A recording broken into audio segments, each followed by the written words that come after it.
Bienvenidos de nuevo a Global Macro Pulse. Hoy, ya estamos viendo una divergencia estructural francamente fascinante entre el mercado de bonos, las valoraciones de renta variable y las materias primas. Es un escenario que... Oye, perdona que te curte, pero es que los datos en tiempo real de ahora mismo son brutales. A ver, a pesar de la tensión geopolítica extrema que tenemos encima, el oro al contado acaba de sufrir una caída fulminante. Ha perdido $300 intradía. $300 de golpe. Sí, cerrando en 5.088,65 dólares la onza. Para nuestros oyentes, esto es un desplome del 4,39% en un abrir y cerrar de ojos. Y ojo porque la plata no se ha quedado atrás. Se ha desplomado un 8,17% hasta los $82,06. Bueno, es que eso es un choque de realidad absoluto. Porque, a ver, siempre nos han enseñado que el oro es el refugio definitivo. Si el mundo está operando bajo un riesgo sistémico agudo en Oriente Medio, con tambores de guerra sonando en todos los frentes, ¿por qué el dinero inteligente está huyendo del oro a esa velocidad? Hombre, porque el mercado está castigando sin piedad a quien opera basándose en la nostalgia o en los libros de texto antiguos. Si apartamos el ruido mediático por un segundo y miramos las pantallas de cotización, la acción del precio hoy es contraintuitiva, pero tiene una lógica matemática. Una lógica que viene dictada por la energía, supongo, porque hemos visto cómo el crudo llegó a dispararse casi un 8% inicialmente por esos temores de bloqueo en el estrecho de Hormuz y luego retrocedió bruscamente. Exacto. Y fíjate en los números de cierre. El crudo WTI terminó con un alza del 4,93% en $74,31 y el Brent subió un 4,79 a 81,20. Sigue siendo una subida agresiva para una sola jornada. Lo es. Pero lo que me llama la atención desde una perspectiva puramente cuantitativa no es el cierre, sino la divergencia de volumen. Vale, detente ahí un segundo. Para los inversores que no están mirando gráficos todo el día, ¿qué significa exactamente esa divergencia de volumen en el crudo hoy? Pues significa que cuando el precio tocó ese pico inicial del 8% al alza, el volumen de compra desapareció casi instantáneamente. No había dinero real respaldando esa subida extrema. Fue rechazado con una agresividad inusual. Los algoritmos detectaron liquidez vendedora. Exactamente, básicamente, el gran capital institucional no estaba dispuesto a perseguir el precio del petróleo hacia arriba sin una confirmación fundamental adicional de que el suministro realmente iba a desaparecer.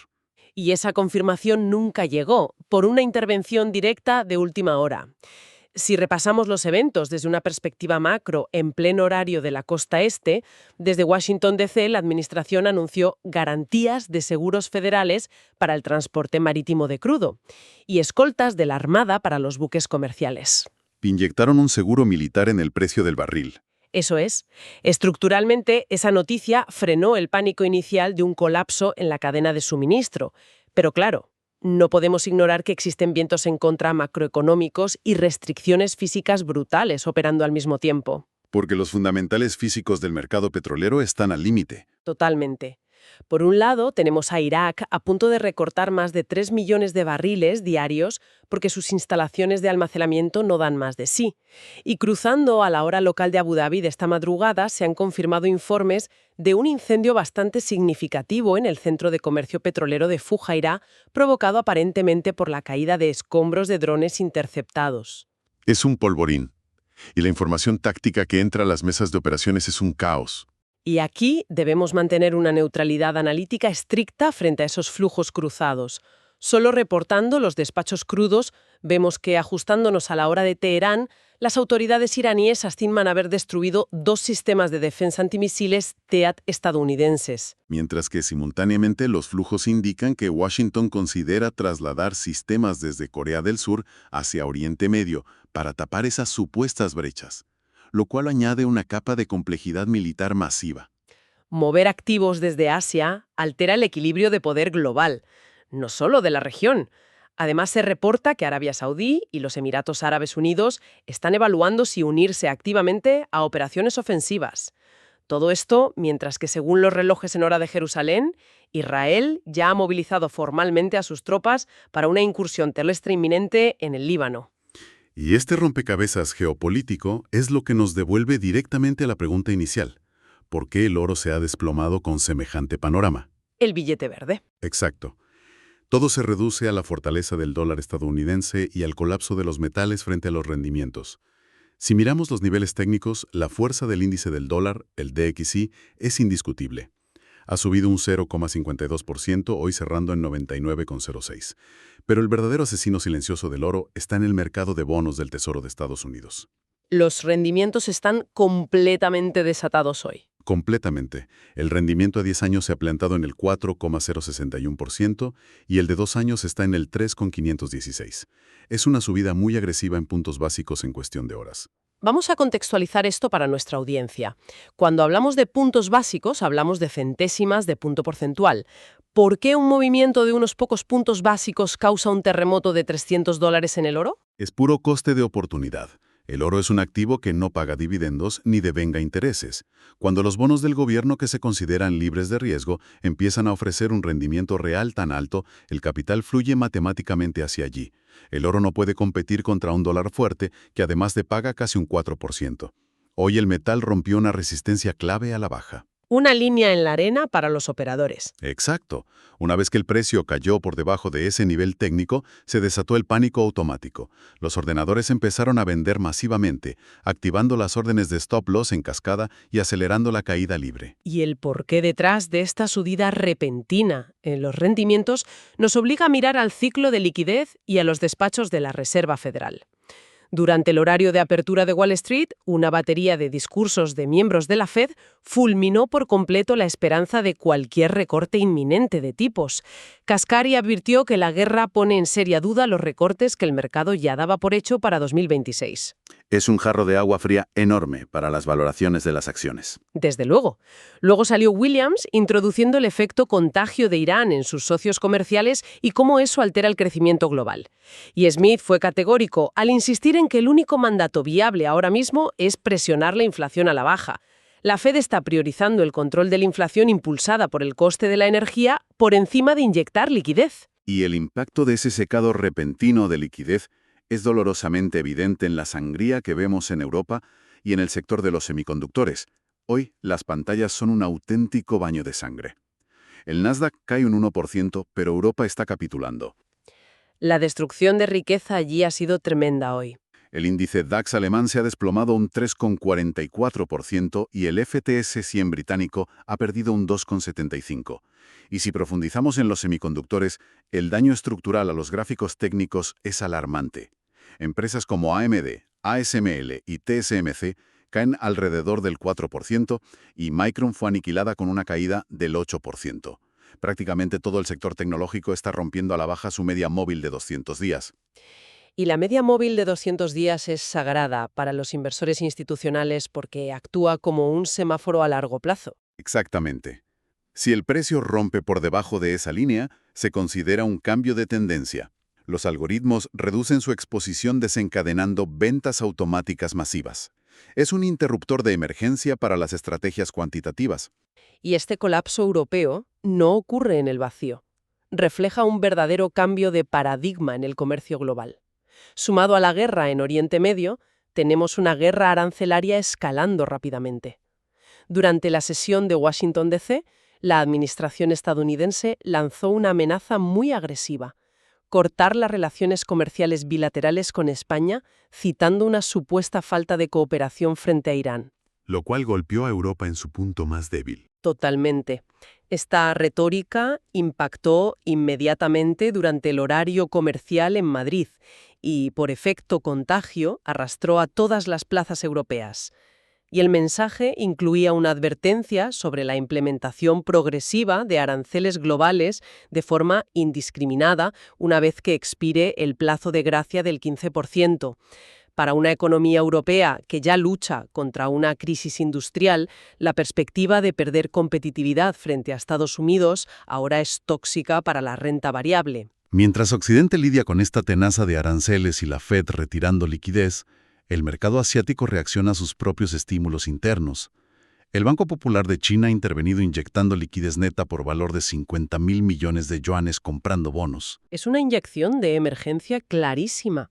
Todo el ecosistema financiero asiático opera con cautela porque las famosas 2 sesiones del Parlamento chino estaban programadas para comenzar a las 15:00 hora de Pekín en el Gran Palacio del Pueblo. Lo que se decida allí sobre estímulos fiscales va a dictar el flujo de capital en Asia. Y la reacción del mercado de acciones tipo A en China es el espejo de este caos bifurcado. Vemos un frenesí especulativo absoluto en los valores refugio locales. Los 3 barriles de petróleo, que son sus gigantescas petroleras estatales, han tocado el límite máximo de subida diaria en bolsa por segundo día consecutivo. Igual que el sector naviero chino, capitalizan el pánico logístico mundial. Exacto. Pero por otro lado, el crecimiento interno está siendo liquidado. Los semiconductores chinos se han desplomado más de un 10%.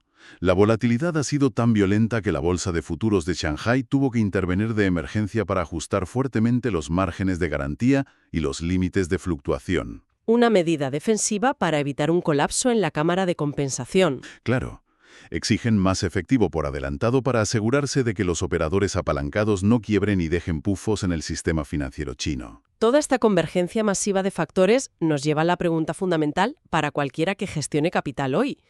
Con guerra, aranceles y bancos centrales interviniendo, ¿cómo se posicionan las carteras institucionales cuando los modelos de riesgo históricos fallan en tiempo real? Desde mi punto de vista cuantitativo, las pistas siempre están en los derivados.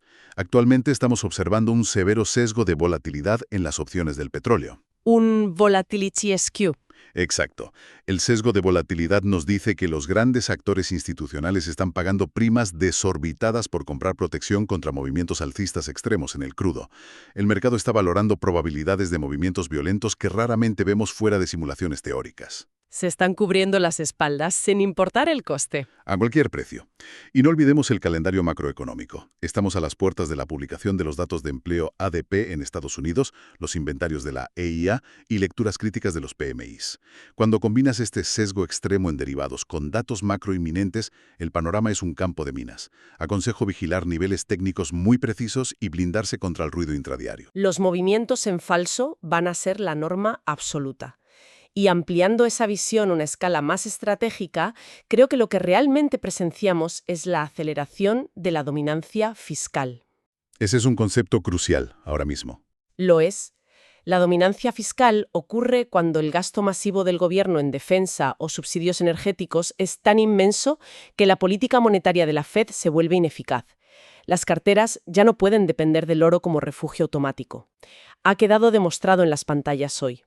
Cuando el dólar y los rendimientos reales suben impulsados por esta mezcla letal de política monetaria restrictiva y gasto fiscal, el oro es arrollado. La correlación inversa tradicional, donde los bonos te protegen si las acciones caen, se rompe por completo bajo este nivel de tensión y dominancia fiscal. Obliga a los inversores a reevaluar qué constituye un activo refugio en un mundo fracturado. Las principales rutas marítimas de comercio ya no operan bajo libre tránsito. Necesitan escolta militar directa para mover un simple carguero. En este nuevo régimen, la seguridad energética y las infraestructuras de defensa tangibles podrían estar suplantando a los bonos soberanos tradicionales y al oro como la verdadera parte defensiva de un portafolio equilibrado. El capital está rotando desde las abstracciones financieras hacia los activos que aseguran la supervivencia física y logística del sistema. Es un cambio de paradigma total. Y para cerrar nuestra inversión a fondo de hoy, quiero poner sobre la mesa un factor de riesgo a largo plazo que los modelos matemáticos aún no han digerido. Según reportes filtrados a través de canales de la oposición iraní, el hijo del actual líder supremo de Irán habría sido seleccionado en privado como su sucesor oficial. Una sucesión dinástica en un momento de máxima tensión bélica. Así es. El mercado debe plantearse seriamente qué significará esta transición para la estabilidad futura del estrecho de Hormuz, por donde pasa una quinta parte del petróleo mundial. Es muy posible que los algoritmos estén subestimando groseramente el riesgo a largo plazo de una consolidación de poder inestable en el corazón de la producción energética.